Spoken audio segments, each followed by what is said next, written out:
اوكي. السلام عليكم مرة ثانية. رجعت لكم اليوم مع شرح شلون نبي نسوي صورة للروم. اخر مرة وعدتكم قلت لكم ان شاء الله راح انزل لكم فيها شرح. هي سهلة جدا، واسرع منها ما فيه واسهل منها ما فيه. فاللي راح يتابع الشرح راح يشوف سهولة طريقة الصورة في ابسط طرق. طبعا احنا تكلمنا قبل انه لازم يكون عندك كريدت، يعني ما هو كريدت مجانا اللي هو البريمير. والصورة طبعا اول ما نبتدي فيها ندخل على اي برودكتر صورة، يعني اي صورة لو نشوفها في روم وابي البرواز مالها مثلا، اقدر اخذها واسويها كصورة.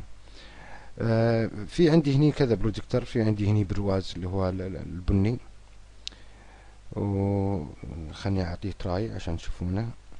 وفي عندي هني برواز اللي هو طبعا المشهور جدا اللي هو البرواز للمصمم بيرل. ما ادري عاد هو مصمم الله اعلم.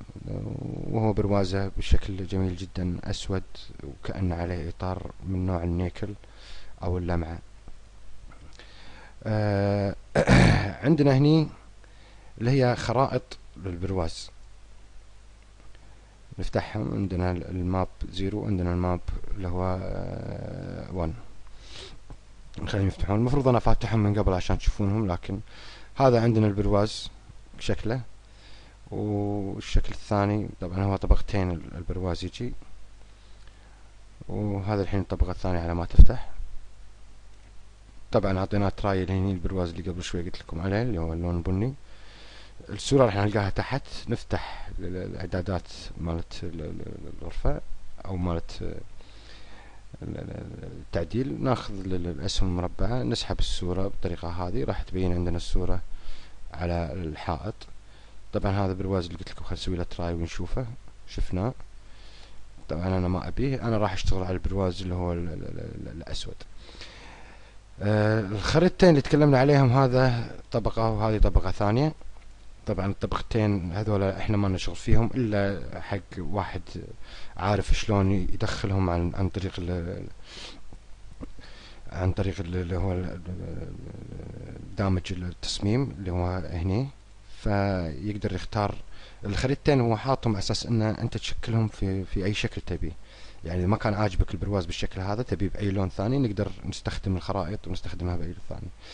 على العموم احنا ندخل على العنوان مال اللي هو المصمم، هذا هو البرودكتور ماله، رقمه اللي باخر العنوان. ناخذ الرقم، نرجع على الانفيو، ندخل على هوم.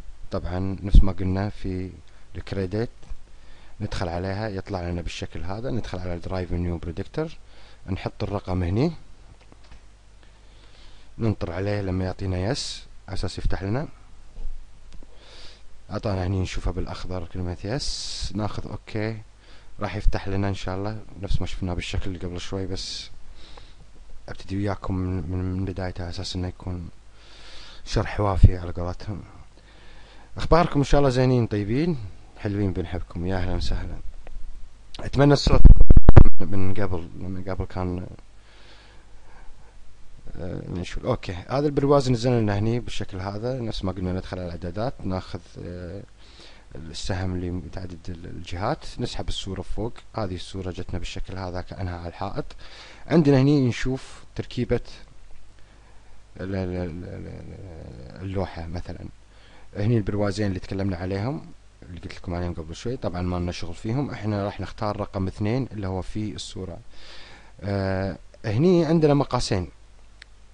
هني مقاس الصورة اذا شايفينه.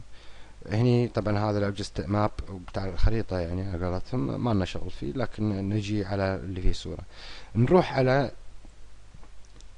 الفوتوشوب، نختار الصورة اللي احنا نبيها. مثلا انا اخترت صورة عندي بالجهاز. اوكي، 71 22. اوكي، نختار الصورة. طبعا هذه الصورة اللي انا اخترتها. ندخل على كلمة اوميجا، نختار اوميجا سايز. هني نحط السايز اللي احنا شفناه في التصميم 256 256، نعطيها اوكي. بعدين نرجع نسيفها طبعا، وبعدين نرجع حق المكان التصميم ونختار الصورة اللي راح نغيرها. نختار كلمة edit، نيجي هني نختار الصورة اللي احنا هذه لا الايكون اللي احنا اخترناها او عدلنا مقاسها، نعطيها اوكي. تشوف الصورة شلون رفقت. نعطيها ابلي تشينج، راح تكون الصورة معانا بالشكل هذا، خالصة ومتخلصة وزاهبة. لا خلصنا نعطيها كلمة سيف، راح تتسيف معانا. في كلمة ابلود نعطيها طبعا كلمة الابلود. انا كنت مجهز ابلود هني، خلينا نشيل هذه نو. اوكي هذه الاخيرة نعطيها هنا. تجينا كلمة ابلود، نعطيها كلمة ابلود على اساس ان نحملها على الموقع.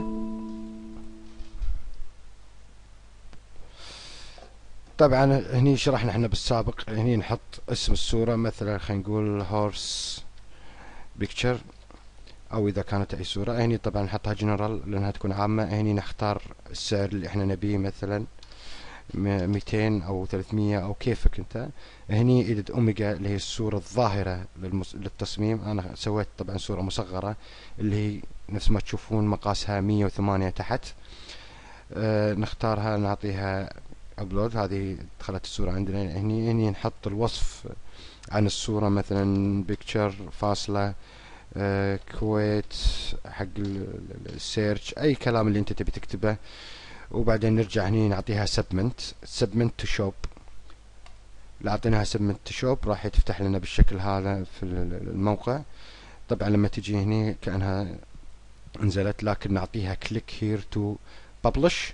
اذا اعطيناها كليك هير تو ببلش راح تدخل الشوب، وراح يصير عليها التصويت وتقدر في تنزيل للشوب. وهني نقدر نستخدمها طبعا في الروم مالتنا اللي احنا راح نستخدمها. هذا هو شرح طريقة الصورة، اسهل منه ما فيه، واعتقد بسيط جدا. لكن الخطوتين اللي فيه المهمين انك اول شيء تراعي المقاس، اللي هو اول شيء المقاس مال الصورة. اي صورة احنا نختارها عن طريق الموقع راح يعطينا مقاسات. هني لازم نختار الصورة اللي احنا بنرفقها نفس المقاس بالضبط. ويعطيكم العافية، وإن شاء الله مع شرح ثاني. ودمتم بصحة إن شاء الله. ويلا سلام عليكم، ما عندي شيء أقوله. سلام.